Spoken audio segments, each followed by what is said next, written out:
আলহামদুলিল্লাহ। আর একটু জোরে বলেন না আলহামদুলিল্লাহ। মুজাহিদের আওয়াজ দিয়ে একবার বলুন আল্লাহু আকবার। আল্লাহু আকবার মানে কি?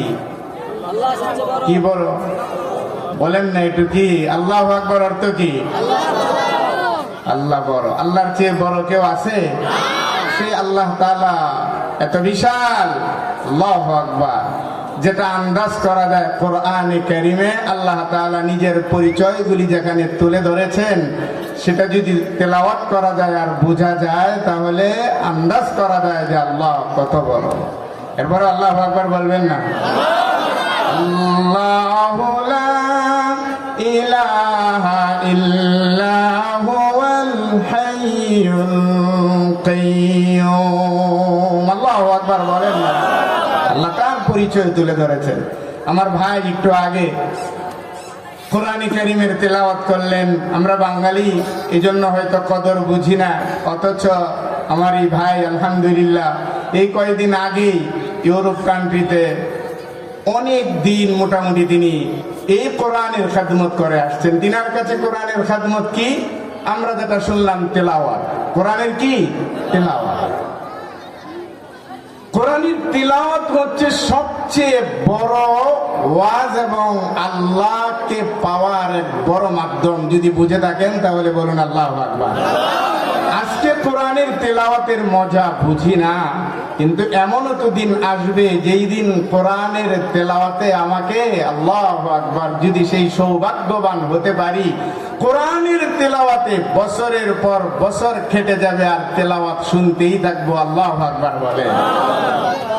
কোথায় সেটা বলেন তো আওয়াজ দিয়ে, যারা জানেন সেটা কোথায়?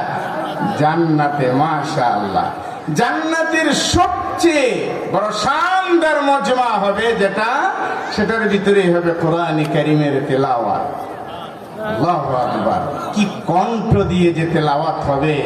বাংলাদেশের কারীরা কম করে না। আমারই যে ভাই তেলাওয়াত করে গেলেন, যার কোরআনের প্রতি দরদ আছে তার দিলে তো ধাক্কা লাগবে, কিন্তু যার দিলে কোরআনের মহাব্বত নাই তার দিলে তো আর ধাক্কা লাগবে না। যত সুর দিয়ে পড়ো, তার কাছে ওই ড্যান্স, নাচ, গান, হাবি জাবি এগুলি দেখবেন যে তালে তালে সে নাচতেছে। আছে না নাই এরকম যুবক ভাইরা? আছে না নাই?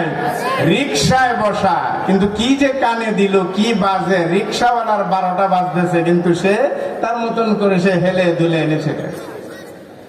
সুললিত কণ্ঠে তেলাওয়াতের চেয়ে বড় আর কোনো মজমা হতে পারে না।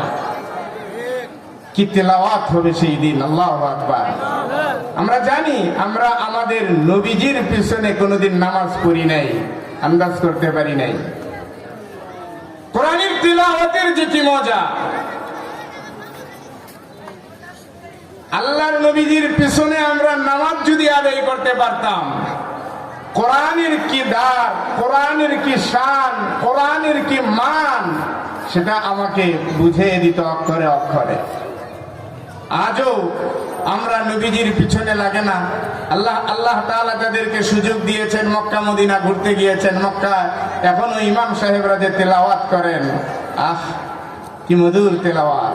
সময়ের পর সময়ও যদি চলে যাইতে থাকে, কারও কোনো উক্তা লাগবে না, এত সুন্দর তেলাওয়াত।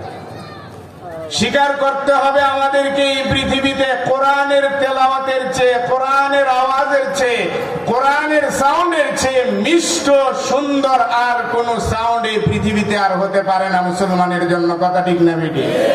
আর একটু আওয়াজ দিয়ে বলেন ঠিক না বেটি? কোরআনের আওয়াজ আছে যেখানে আমরা আছি সেখানে। কি বলেন? কোরআনের আওয়াজ আছে যেখানে, জোরে বলেন না। নাই তো, না থাকার কারণেই তো এই পরিস্থিতি, না থাকার কারণেই তো এই পরিস্থিতি। বিশাল এরিয়ার ভিতরে এই কোরআনিয়া আজমিয়া মাদ্রাসা মাঝে মধ্যে আমাদেরকে কোরআনের একটু আওয়াজ শোনায়, তাহলে তো শুনতে পারি না। শুক্রবারে মসজিদগুলিতে যাই, কিন্তু আলোচনা ওইভাবে শোনার সুযোগ হয় না, সুযোগ হয় না। তারপরেও শুক্রবারের আলোচনা ভালো লাগলে শুনি, আর না লাগলে তো চলেই আসি। আমাদের অবস্থাটা তো হচ্ছে, কোরআন যদি তেলাওয়াত করা হয়, কোরআনের ভিতরে এত পাওয়ার আর এত জাদু আল্লাহ রব্বুল আলামিন রেখে দিয়েছেন। বিশ্ব নবীকে ময়দানে নামিয়ে দিয়ে সর্বপ্রথম আল্লাহ রব্বুল আলামিন নবীদের উপরে যে বার্তাটা দিয়েছিলেন সেটা হলো মুহাম্মদ। মক্কা মদিনার অলিতে গলিতে পাহাড়ের চূড়ায় পাহাড়ের উপরে শুধুমাত্র একটা আওয়াজ চালিয়ে দেন, সেটা হলো আমার কালামের তেলাওয়াত। আল্লাহু আকবার। হুয়াল্লাযী বা'সা ফিল উম্মিয়িনা রাসূলাম মিনহুম ইয়াতলু আলাইহিম